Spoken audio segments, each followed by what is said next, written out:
welcome back to my channel. My name is Vikas and I am the co-founder for School for European Pastry. In today's video, we're going to have a look at my favorite pastry, which is called Almond Caramel Petit Gâteaux. It consists of several components, and the components are almond biscuit, a vanilla cream, a gourmand glaze, a whipped caramel ganache, and an almond shortbread. We're going to start this recipe by making a whipped caramel ganache.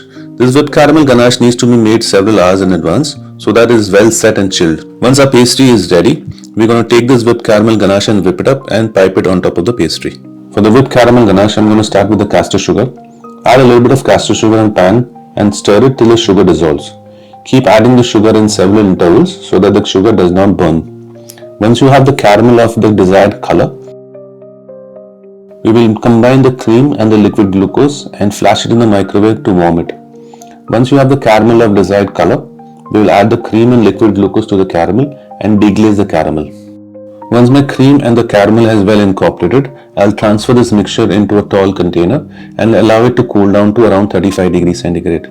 Once this ganache reaches 35 degrees centigrade, we'll take some soft butter and emulsify the soft butter into this ganache. Once emulsified, I'm going to transfer it into a bowl and let it aside and rest for a couple of hours. We'll start with the next component, which is a gourmand glaze. Gourmand glaze is popularly known as nut glaze. For the nut glaze, I've taken milk chocolate and we flash it in the microwave till the chocolate melts completely and it's smooth. Once the chocolate is completely melted, we'll add the grapeseed oil and the toasted chopped almonds and give it a mix. Fill it in the container and let it aside till we use it later. Our next component for this cake is the almond biscuit. For the almond biscuit, I'm going to start with butter and I'm going to melt the butter in the microwave. While the butter is melting, we will take castor sugar. We add the eggs and the icing sugar and give it a mix till it's well combined. When the mixture is ready, I'm going to add the almond powder and stir it in. Once you have this batter, you're going to break this batter down by the melted butter and incorporate the butter into this batter.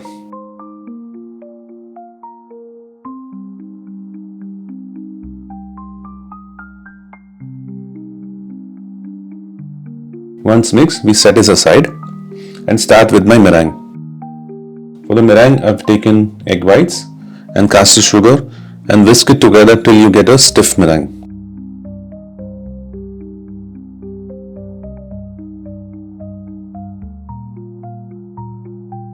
Once the meringue has reached the right consistency, we'll start incorporating the meringue into the batter along with the flour.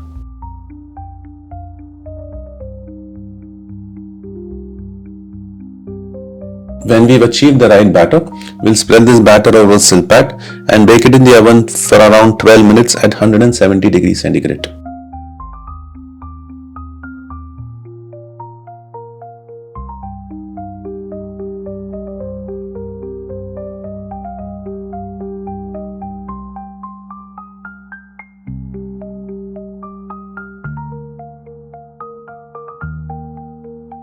Once the almond biscuit is baked and cooled down, we will take it off the silpat and with the help of a cutter, we will cut the desired size and line our cake ring.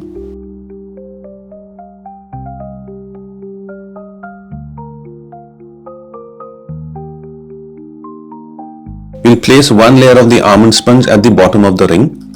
Next we start with vanilla caramel. For the vanilla caramel, we take the castor sugar and make a dry caramel.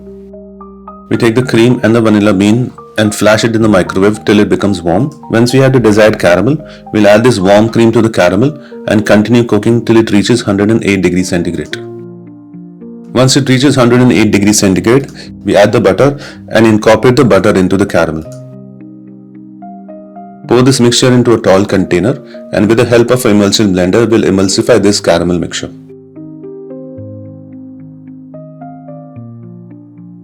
Pour this mixture on top of the sponge and let it set.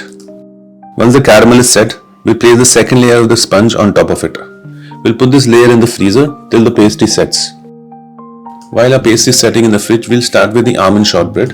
For the almond shortbread, I've taken the butter and softened the butter with the help of a paddle.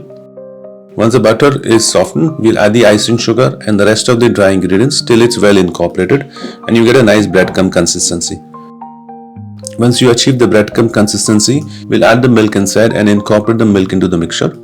Continue mixing till you get a crumbly dough. Do not overmix it because we don't want to create any gluten formation.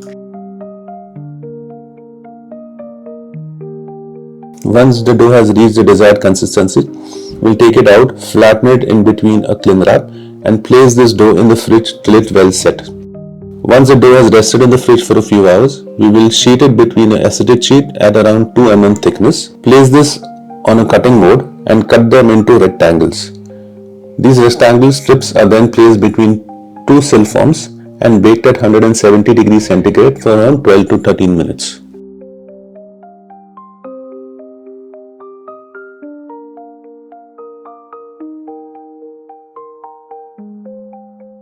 Once the pastry is set, we will remove it from the frame and cut them into long strips. Then we'll start dipping them into the nut glaze or the gourmand glaze. For the gourmand glaze, we take the gourmand glaze and melt it at around 40 degrees centigrade. With the help of a skewer, we'll dip these pastries into the gourmand glaze and place them aside. Once we finish glazing all these pastries, we will start placing these pastries on top of the almond short dough.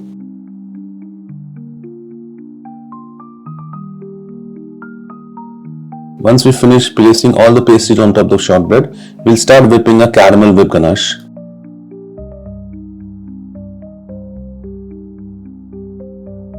Once the caramel whipped ganache is whipped to the right consistency, we'll put it in a piping bag and start piping it on top of the pastries.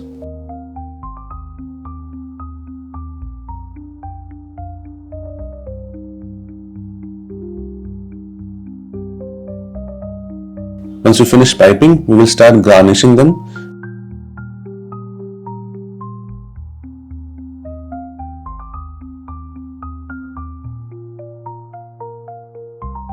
I'm using some almond batings which are tossed in some icing sugar.